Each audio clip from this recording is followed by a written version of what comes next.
Bukit Sabiah ni adalah satu jalan shortcut yang nak boleh menghubungkan daripada Tanjung Tok Kong ke Batu Feringgi. Bukit Sabiah ni sebab dulu ada satu peristiwa yang tragedi kat situ lah. Mereka jumpa satu mayat wanita dan nama mayat tu Salbiah. Dari peristiwa tu lah orang tempatan kat situ panggil ni nama Bukit Sabiah. Bila malam je kan, bila malam dalam pukul 9 ke atas tu, jalan tu dah macam kurang lah. Orang jarang lalu lah. Sebab apa? Dia orang risau lah kalau ada apa-apa kan. Situ risau orang dah jumpa mayat kat situ.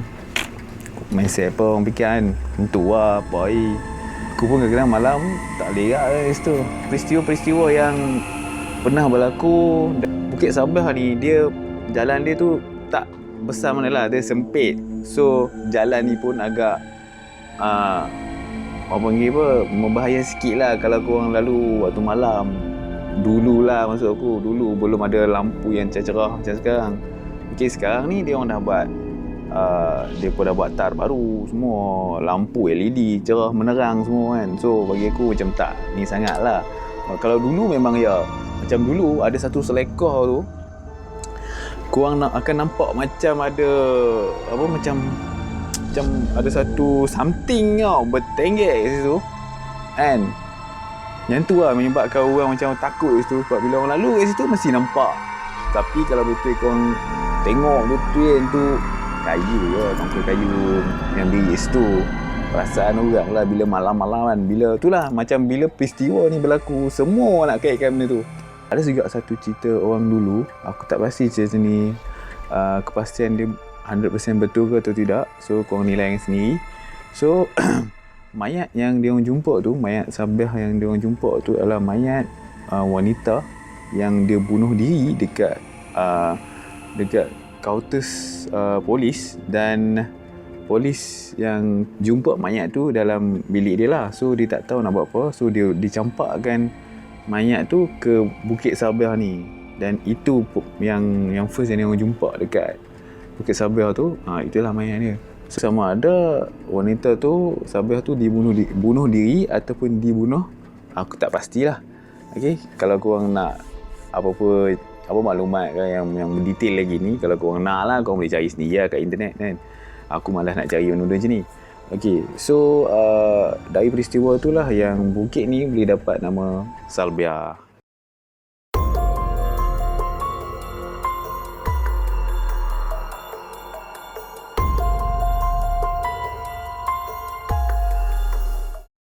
Jadi Fraser ini terletak di atas banjaran Titiwangsa dan juga terletak di daerah Rau Pahang. Ketinggian Bukit Fraser ni adalah 1310 meter dari aras laut. Bukit Fraser ini menyimpan berbagai sejarah ketika menentang penjajah Inggeris sejak 1917 hingga ambang kemerdekaan lagi. Jadi banyak kisah seram dan juga misteri yang pernah berlaku di Bukit Fraser ni. Dan kalau kita perasan di dalam YouTube sendiri pun banyak YouTuber berkumpulan ataupun aktiviti paranormal. Mereka akan buat rakaman-rakaman di Bukit Fraser dan sebagainya. Ada yang naik kereta rakam di sana atas jalan di Bukit Fraser dan sebagainya lah. Antara kisah yang menghubungi Bukit Fraser ni termasuk pencarian seorang paderi Kristian dari Singapura pada 1970, iaitu Bishop C.J. Ferguson, mencari rakan yang telah hilang dalam hutan berdekatan di Bukit Fraser ni. Dan di sana juga ada cerita di mana terbunuhnya Sir Henry ini. So cerita ni aku rasa tak perlu nak cerita detail, nampak boleh cari sejarah dia di Google dan sebagainya. Kisah seram yang pernah berlaku di Bukit Fraser ni iaitu kenderaan yang lalu dan menggunakan jalan di Bukit Fraser ni pasti akan diganggu ataupun ditumpang oleh sesuatu. Di mana kalau kita dapat rasakan bila kita lalu kat sana, kenderaan yang kita naik tu dia akan rasa berat. Berat lagu mana aku tak tahulah. Tapi yang pastinya kenderaan tu akan rasa berat yang luar biasa. Sehingga kita lalu jalan yang di mana ada kes pembunuhan Sir Henry Geni tadi tu, maka lepas tu baru kereta kita akan rasa seolah-olah ringan bila lepas jalan tu.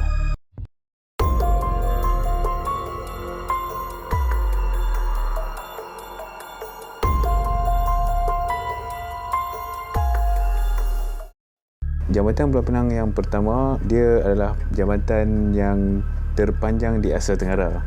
Dan ukuran panjang dia adalah 13.5 km dan keluasan dia hampir 225 meter. Dan tarikh siap dibina pada 1985.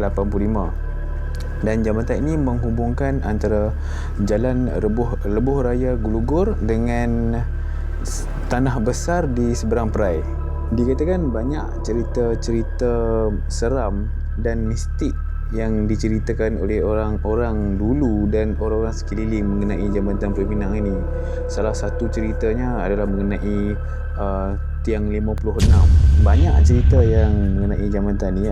Salah satu ceritanya adalah masa proses untuk pembinaan jambatan ni.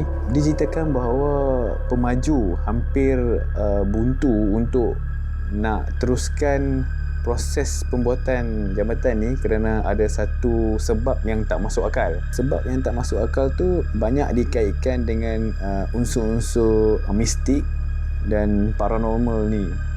Sehingga kan pemaju mengambil langkah mistik dengan berjumpa dengan pawang untuk meminta bantuan membantu proses pembuatan jambatan ni berjalan lancar. Okey, mengikut kata pawang tersebut, di dasar lautan tempat di mana jambatan tu hendak dibina, terdapat seekor buaya putih yang menjadi penunggu di situ. Syarat dia adalah pemaju tersebut harus memberi ataupun mengorbankan manusia ataupun darah manusia untuk dijadikan santapan buaya tersebut. Ada juga cerita yang dikatakan bahawa setiap tiang Jambatan Pulau Pinang yang ada tu ditanam dengan satu kepala manusia, iaitu pekerja-pekerja yang meninggal semasa proses pembuatan jambatan itu. Isu tiang 56 ni timbul apabila salah seorang staf dari USM hilang kedua penglihatannya apabila dia menegur mengenai tiang 56 tu di Jambatan Pulau Pinang itu. Ada juga yang menceritakan tentang tiang 56 ni iaitu nelayan-nelayan di sekitar Jambatan Pulau Pinang pun ada juga cerita pasal tiang 56 tu. Dia orang cerita pasal dia orang hampir disedut oleh pusaran air sebesar saiz dia padang bola sepak yang berlaku di tiang 56. Itu kebetulan ataupun memang kejadian alam semesta, aku tak pasti, tapi dia mengikut cerita dia orang memang macam itulah. So dia orang kata kalau kita tengok dari atas, pusaran air tu dia berbentuk seperti muka perempuan tua yang sedang bukakan mulutnya. Pusaran tu sedang buka mulutnya, tapi pusaran air tu seperti muka perempuan tua yang ingin menjedut mangsa-mangsa tersebut lah. Dan ada juga yang beritahu yang pusaran air tu di bawahnya tu ada yang buaya putih yang aku ceritakan tadi tu.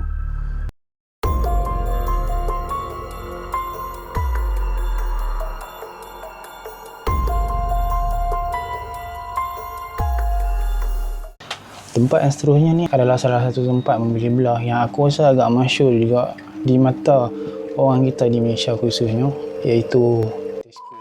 Sebenarnya artikel berkenaan dengan Tesco ni aku dah nampak lama. Cuma aku tak boleh nak bahas sebab tentang keseharian dia. Tapi cerita ni menarik untuk kita kongsi bersama. Tesco ni dikatakan tempat tersebut sangat panah bak kata orang Kedah sana. Tempat ada kerah. Mana-mana saja budak-budak kecil yang masuk ke Tesco ni dia pasti akan nangis. Mana kata budak-budak kecil di sini antara sekitar 3 tahun ke bawah.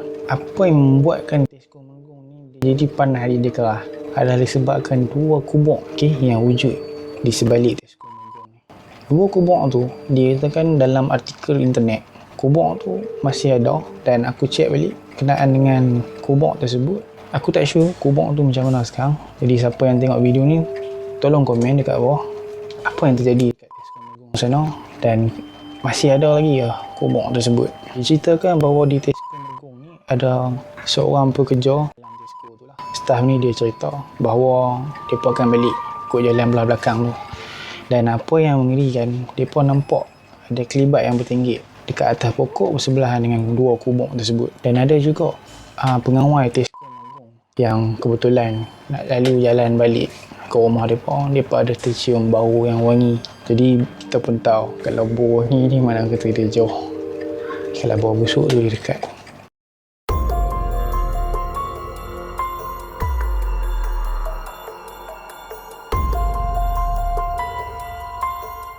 Bukit Tungku adalah satu tempat yang menetapkan kawasan perumahan orang atasan yang terletak di kawasan Kuala Lumpur. Bukit Tungku ni wujud pada tahun 1960-an. Tapi sebelum ni nama Bukit Tungku ni dia nama Bukit Kenny. Dan selepas merdeka, mereka mengubah nama Bukit Kenny ni menjadi nama Bukit Tungku sempena nama Tengku Abdul Rahman, iaitu Perdana Menteri kita yang pertama. Kawasan Bukit Tungku ni adalah kawasan bukit yang boleh dikatakan kawasan bukit paling tinggi dekat area Kuala Lumpur ni lah. Kita boleh tengok hampir keseluruhan Kuala Lumpur dekat kalau kita duduk kat atas Bukit Tungku ni. So di sini banyak rumah-rumah zaman kolonial yang ditinggalkan kosong ataupun terbengkalai. Banyak rumah yang dah rosak pun ada, yang masih elok pun ada, cuma dah tak dipenghuni lagi lah. Okey, keadaan Bukit Tungku ni ialah dia macam dikelilingi hutan-hutan. So jalan Bukit Tungku ni pun dia agak sempit kan, bersimpang siur, maksud dia banyak simpang, lepas tu sempit. Dalam ukuran jalan dia tu cukup untuk 2 biji kereta je, macam satu pergi satu balik, cukup untuk 2 kereta je. Aku rasa kalau lori tu dia dah makan 2 belah kan, kalau lori besar kan. Tempat Bukit Tungku ni menjadi macam hotspot lah, orang nak buat aktiviti paranormal semua sini kan. Sebab keadaan dia yang yalah, macam apa tahu, orang KL pun mesti tahu yang Bukit Tungku macam mana kan. Dia keliling bukit hutan kan, rumah lama-lama. Memang kira macam tempat ni memang fokus kepada benda-benda makhluk-makhluk halus ni kan. Memang duk nampak kat situ lah. Sebab memang bangunan-bangunan lama, tempat terbiak ni kan, memang dia suka, memang di tempat dia tu. Ada juga beberapa cerita yang itu aku tengok sekali dekat YouTube kata aku. Ada satu dashcam, dia pun rekod dia jalan kat jalan Bukit Tungku ni waktu malam. Dia jalan, dia jalan kat kawasan yang sempit tu, jalan-jalan sampai tengah tu dia terhenti sebab dia nampak macam ada makhluk aneh yang aku nampak macam dia macam merangkak. Ada juga orang kata dia macam duduk kat tengah tu kan. Dia membelakangkan kereta tu. Walaupun dia macam kereta tu bagi lampu, tapi dia tak bergerak mana-mana pun. So kereta ni dengan kelang kabut dia patah balik lah. Cerita ni aku dapat oleh orang dekat kat situ lah. Orang dekat situ dia mendakwa yang dia duduk kat situ lagi. Dia cerita pada waktu malam lah. Pada waktu malam dia kerap dengar macam perempuan duk, nak kata menangis bukan, nak kata ketawa pun lebih kurang macam tu lah. Tapi suara dia macam mendayu-dayu sikit kat belakang rumah dia. Sebab belakang rumah dia tu memang hutan lah, hutan yang tak tebal tapi hutan. Penghuni ni dia duduk rumah banglo. Lepas tu dia cerita dia dengar bunyi suara yang mendayu kat belakang rumah dia. Kerap juga dia dengar suara yang tu. Lepas pukul 12 tu mesti akan dengar bunyi suara-suara yang macam mendayu. Suara tu dia kerap dengar. Ada setengah yang ketuk pintu dia apa. Yang tu ketuk pintu dia apa, yang tu kuat. Tapi tak selalu yang ketuk-ketuk kan. Rumah dia tu tak kuat. So bila pagi tu dia tengok dekat kawasan pintu tu dia macam kesan cakap.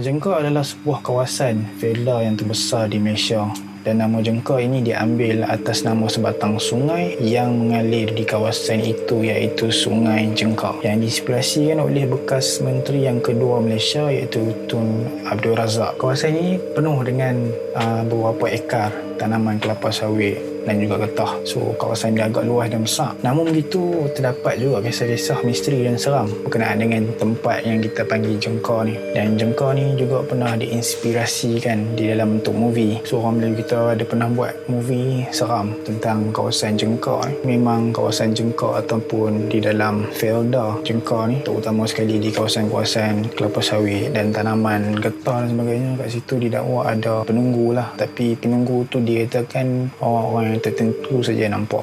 Mana kata orang-orang yang tak nampak, mungkin dia akan rasa macam dia diganggu dengan makhluk yang mungkin dia tak nampak kelibat dia, mungkin dengar suara dan sebagainya. Tapi dalam movie tu, kalau kita tengok, dia tunjuklah benda yang ngeri lah bagi aku.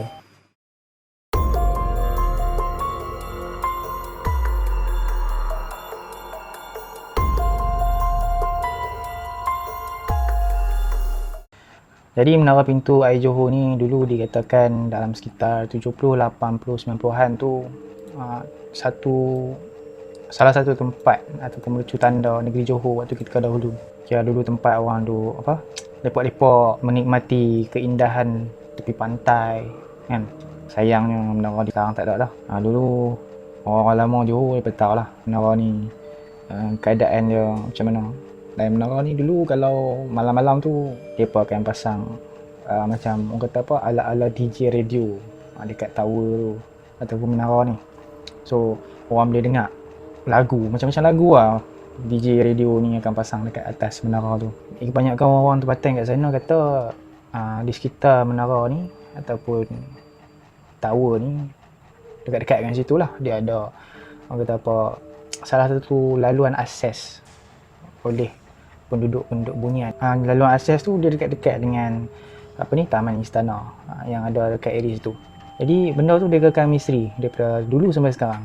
Di sana juga pernah ada kisah seram dan juga mistik yang pernah berlaku dekat menara ataupun tower pintu air Johor ni. Menara tersebut pada waktu malam, waktu ketika DJ radio ni depa duk buka lagu lah kan, buka lagu. So orang duk dekatan dengan tower ni dapat dengar lah lagu tu berirama dan sebagainya kan. Mereka pun duk relax kat tepi pantai kat situ kan, duk rasa angin padu kan, sayuk kan. Jadi tu mereka dengar ada di balik tower tu punya speaker, dengar ada suara perempuan mengilai. Mula-mula dia bunyi macam perempuan menengih kan, terisak-isak kan. Mereka dah start, orang-orang kat situ dah start jadi macam pelik lah, bunyi apa pula ni kan. Tadi bunyi lagu elok lah, lepas tu tiba-tiba bunyi perempuan menangis kan. Kerana mereka kan, mungkin mereka duk ingat tu gimmick ataupun kita orang moden panggil sekarang ni prank lah kan. Tapi rupa-rupanya memang itu suara perempuan menangis lah, real. Jadi bila tak tahan dengan keadaan tu, orang-orang tempatan kat situ suruh lah orang yang berkuasa dekat situ pergi stop apa yang bunyi dekat menara tu. Nak pergi stop kan, kira dalam on the way dia pun nak pergi ke menara tu, nak pergi tengok lah siapa yang pasang bunyi perempuan menangis ni kan. Dia pergi naik menara tu, dia pun nampak macam dia kelibat wanita, orang kata klise lah, pakai baju warna putih, rambut panjang duduk tutir kat atas menara tu, kat tangga tu lah. Jadi dia pernah naik tu dia pun nampak lah, tapi bila dia sampai atas tak ada siapa. Itu yang mengherankan. Dan apa yang lebih mengherankan, dia pun naik kat menara tu nak pergi check lah DJ radio tu pasang apa ke apa, tapi ternyata tak ada siapa pun atas tu. Dan memang tak ada perempuan pun dekat atas menara tu. Yang kata perempuan duk terisak-isak menangis tu pun tak ada kat atas tu. So benda tu jadi misteri lah waktu ketika tu. Tak silap aku dalam tahun 1980-an aku tu. Tapi sayangnya lah ditutup ataupun terpaksa dirobohkan untuk memberi laluan pembinaan JB Waterfront, tapak menara tu lah kan.